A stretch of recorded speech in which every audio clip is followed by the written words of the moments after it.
Hey, what's up everyone? Welcome to Asylums Uncovered, where we discuss the influence and impact of state hospitals on American history and the void left in their absence. The Trans-Allegheny Lunatic Asylum in Weston, West Virginia is a very well-known historic landmark. People from all over the world travel to this location annually to see its beautiful architecture and learn about its history. It is one of the best examples of a Kirkbride Plan asylum that is still standing today, is privately owned, and is open to the public for tours. When we talk about West Virginia State Hospital history, most people think of Trans-Allegheny. What if I told you the Mountaineer State had a second Kirkbride Asylum that most people don't even know existed? A place that served the residents of Roane County for almost 100 years before being demolished. Today, the land where the facility once stood is home to a Walmart. Yes, a Walmart.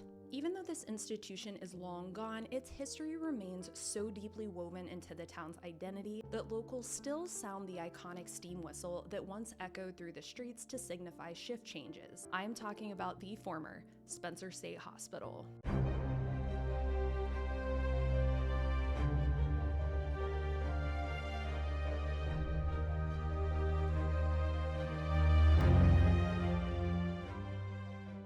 Nestled in the heart of the Appalachian Mountains, Spencer, West Virginia is a small town with a population of about 2,000 people. And today, if you travel there, you will find beautiful rural landscapes, friendly locals, and charming historic buildings. What started out as a farming community in the mid-19th century shifted to an oil town decades later. A growing economy and arrival of the railroad brought new jobs and opportunities to the area. Among these was construction of a new state hospital intended to relieve overcrowding at the Trans-Allegheny Lunatic Asylum located 70 miles away. Opened in 1893 and originally named the second hospital for the insane, Spencer State was built following the Kirkbride Plan, boasting beautiful Gothic architecture. The stunning four-story brick structure had wards shooting out on both sides with distinguished cupolas perched on top. Typically, Kirkbride Asylums have wards set in echelon pattern, meaning they're staggered and resemble a shallow V from an aerial view. But Spencer was different, and that the wards went straight out. And I'm not entirely sure why this was. It may have been because of the mountainous region and the lay of the land. The central administration section of the building was unique in that it featured a 2-story porch, a 4-story turret, and a clock tower. Spencer State Hospital looked like a castle against the backdrop of the beautiful rolling hills. And as the years went on, additional buildings were added to serve purposes such as a unit for emotionally disturbed adolescents, a clinic, a conservatory, and a women's dormitory, to name a few. West Virginia had what was called the State Board of Control that oversaw state-run institutions like asylums and prisons, and they would produce either annual or biennial reports that outline the summary of a facility like admissions, goods produced, staffing, finances, and more. In said reports from the first decade or so that Spencer State was open, some reasons for admission stretched beyond mental illness. They included typhoid fever, tuberculosis, syphilis, alcoholism, pneumonia, and you can see a wide range of disorders, which was not uncommon for state hospitals at the time. I actually have 1944 commitment papers from here, and the options listed for reasons of admission are insane, epileptic, or mental defective. And for this specific 35-year-old male, insane was marked with a note that he was depressed, homicidal, and hallucinated. But many of the patients weren't mentally ill at all. Some were elderly, and others were children who simply had nowhere else to go. Quite a few people even admitted themselves voluntarily. And think about that for a second. Choosing to live in a state institution.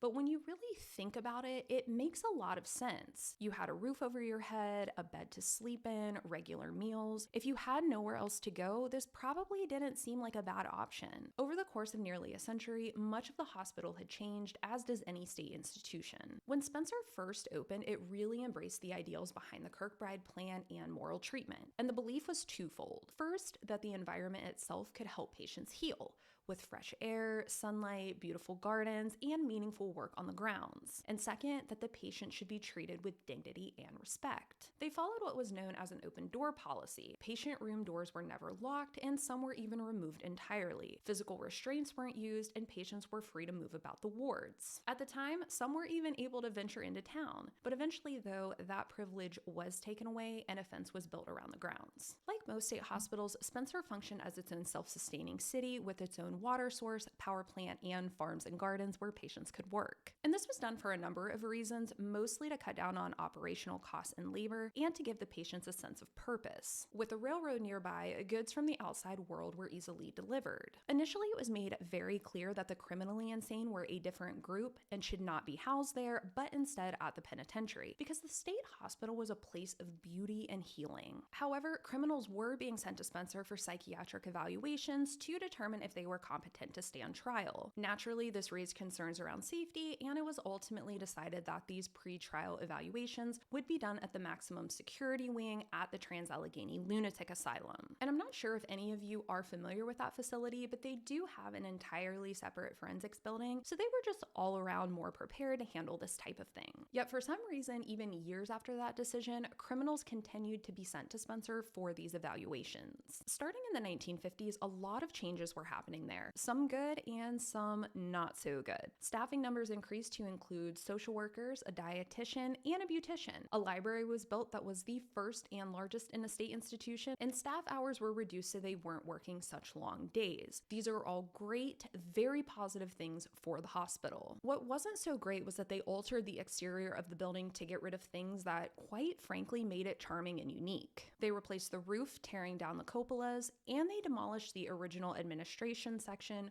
only to build a modern version. And if you know my disdain for architecture built between the 50s and 70s, I'm sure you can imagine just how I feel about this. Spencer was progressive in many ways. In the 70s, it had the largest alcoholic treatment unit of any state institution in West Virginia. They also had a camping program which taught patients independence and responsibility through outdoor activities. And I have never heard of any other state hospital using this kind of program, so if you have, please let me know. The facility's history was not perfect.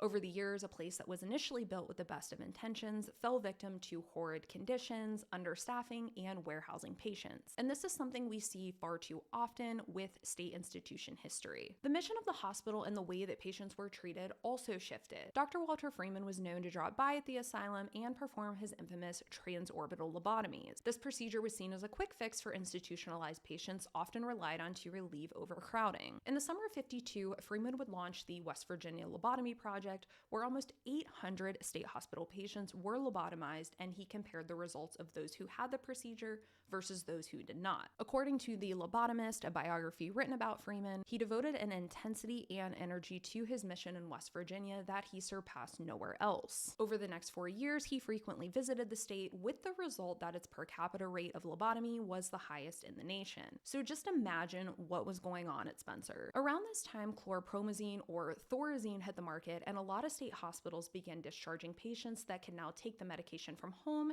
and didn't need to be institutionalized. This was also seen as a great option to relieve overcrowding. Deinstitutionalization, the relocation of patients from state hospitals into community-based care or group homes, took flight across the nation in the 1980s. For Spencer State specifically, this was already happening starting in the 60s. Dr. Mildred Bateman, who was the West Virginia Department of Mental Health Commissioner at the time, pushed for patients to be moved from the facility into group homes through 2 programs: the Remotivation Unit and Project Community Bound. Both were aimed at teaching patients basic life skills and how to live more independently. The first focused on individuals labeled chronics who spent most of their lives institutionalized, and the latter was geared toward people with intellectual disabilities. Spencer State's internal operations and policies brought much attention and criticism to the hospital. One example was the investigation into the death of a 76-year-old patient named Maud Sloan. She was admitted in March of 1978, and just a little over a month later, she passed away due to cardiac arrest. It turned out she was diabetic and had not been given any medication the entire time she was admitted. The investigation into this not only revealed a clerical error in Maud's case, but overall failed policies and unacceptable conditions at the facility. 2/3 of physicians practicing in West Virginia state hospitals were only temporarily licensed, and some of them didn't even know how to do basic things like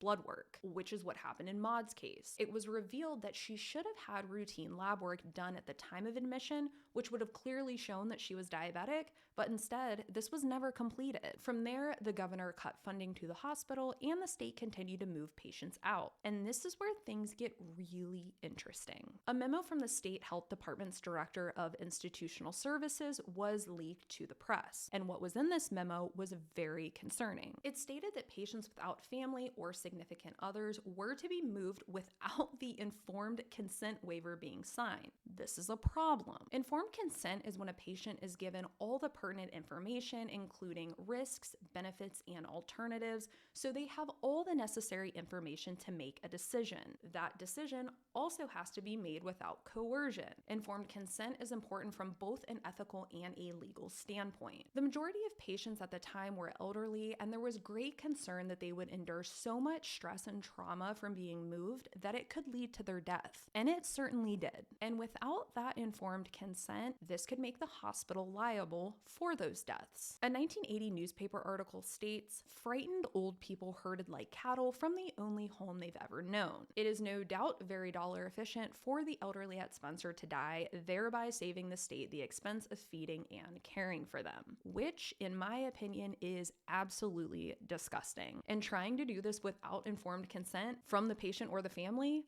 not good. Hospital administrators were quick to defend the memo, saying it only pertained to those who were ruled incompetent and unable to sign the form. Take that how you will. This is something that is a common thread here where administrators don't really take responsibility for much, and they usually put the blame elsewhere. The interesting thing here is that the official decision to close Spencer State came as a shock to not just the employees, but the entire town. Administration and the governor at the time both said that the facility wouldn't close, and then they blindsided everyone. The push for closure began in the early 80s, although officially didn't happen until June of 1989. And I want to call out here that when it was initially brought up to close the asylum, many employees said that they would stay and work without pay just to make sure that the patients were taken care of until they were relocated. And I think this speaks volumes to the type of kind-hearted people who worked here. The locals were not going to take the attempts to close the facility sitting down. They formed the Save Spencer Hospital Committee, traveling to the state's capital of Charleston to fight the decision. And a couple days later, the Supreme Court ruled that it would remain open and the only patients that would be transferred out were those with medical issues. The main concern here was that the hospital needed upgrades in order to be Medicare/Medicaid certified. Those advocating for its closure argued that the upgrades would be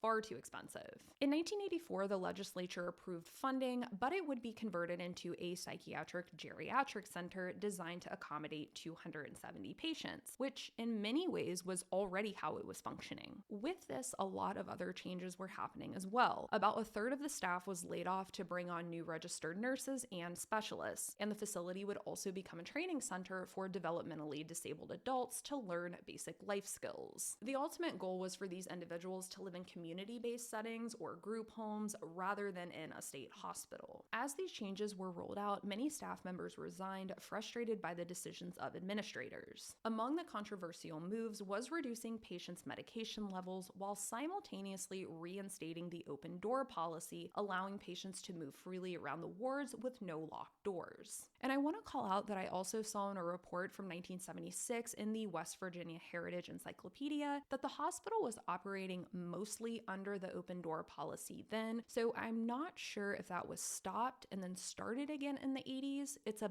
bit unclear to me from the documents that I could find. But this sounds great, right? Getting people off medications, giving them more freedom. What could possibly go wrong? When someone is not taking the appropriate dosage of medication, they can become extremely violent, and that is exactly what happened. Both patients and staff were being physically attacked. This included being bitten all the way to the bone, having hair almost completely pulled out, and someone even dying after needing surgery to fix a fractured femur. These weren't small scratches or pushes. Some patients were even able to exit the hospital and wander into town and enter the homes of locals. The administration stood by their decision and said outbursts were to be expected and only relied on medication as a last resort. This situation was completely unacceptable. Staff were being assaulted, and with so many employees having having already resigned, there weren't enough people to maintain safety. The employees who were brave enough to remain filed grievances, but no action was taken at the time. The health department blamed this on untrained staff versus the failed policies in place. Out of all West Virginia state institutions, Spencer had the highest injury rate with over 1,400 incidents occurring in a 6-month period in 1985. What the heck was happening here? It's almost as if they wanted the place to fail just to have a reason to close it. The following year, the new governor announced a plan for a new psychiatric geriatric facility to be built that would be Medicare Medicaid certified. And 2 years later, they were breaking ground. Staff layoffs and the push for patients to be moved into group homes continued, but the public was not happy about this. One major concern was that criminals were being housed at Spencer, and now some were going to be placed in the community. In one case, it was discovered a man who had robbed and sexually assaulted an 83-year-old woman was among those potentially going to be released. Understandably, this caused alarm among the public, who strongly opposed locating these group homes in Roane County. After much consideration, the governor agreed, essentially passing the problem on to someone else. In the fall of 1988, plans for the new facility were halted mainly due to funding, but the process of moving patients out of Spencer continued until she finally closed her doors in June of 1989. It was a somber day marked with the state flag flying at half-mast. The hospital was a major employer in the area, and its closure had detrimental economic impacts on the area.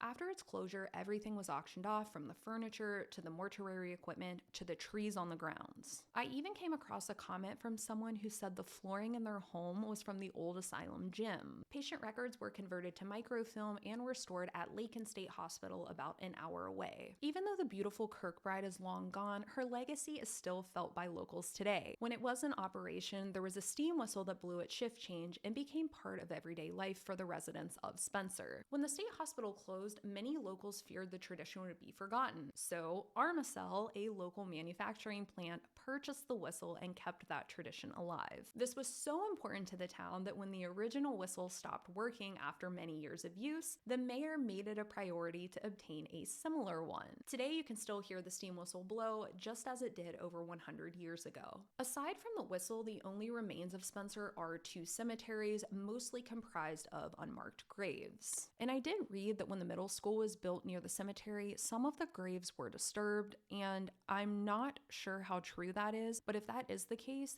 that is incredibly sad, and I hope that they rectified that situation and made it right and gave a proper burial. One thing I do want to mention is West Virginia is my home state. I was born and raised there, so being able to tell the history of the state hospitals there is really impactful for me. It's very special to me, so I hope you all really enjoyed this episode. All right, that's it for me today. Thanks for listening, and until next time.